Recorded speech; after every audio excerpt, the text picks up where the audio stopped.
Welcome to our channel. Today we how to reset your Chime account information, full guide step by step clearly. To reset your Chime account information, start by opening the Chime mobile app or visiting the Chime website.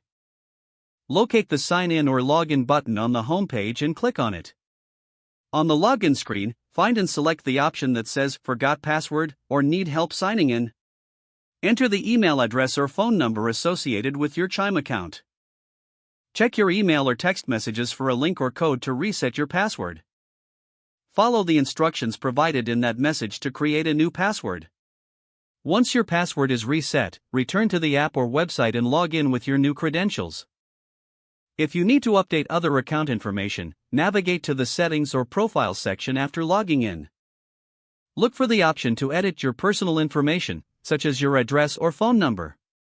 Make the necessary changes and ensure all information is accurate. Save your changes before exiting the settings.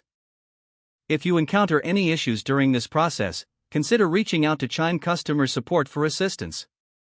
They can help you troubleshoot any problems or provide additional guidance if needed.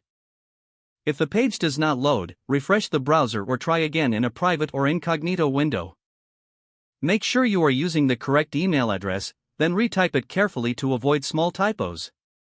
If your password is not accepted, use the reset option and create a new strong password you can remember. Check your spam folder for verification or security emails, then complete any requested confirmation steps.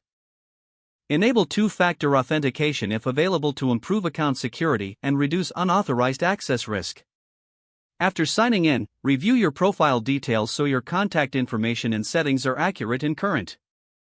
If you see an error message, note it down and try again after restarting your device and internet connection. Log out when you finish, especially on shared devices, to keep your account and payment information secure. If the page does not load, refresh the browser or try again in a private or incognito window.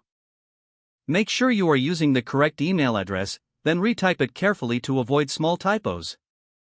If your password is not accepted, use the reset option and create a new strong password you can remember. Check your spam folder for verification or security emails, then complete any requested confirmation steps. Enable two-factor authentication if available to improve account security and reduce unauthorized access risk. After signing in, review your profile details so your contact information and settings are accurate and current. If you see an error message, note it down and try again after restarting your device and internet connection. Log out when you finish, especially on shared devices, to keep your account and payment information secure. Don't forget to like this video and subscribe to our channel for more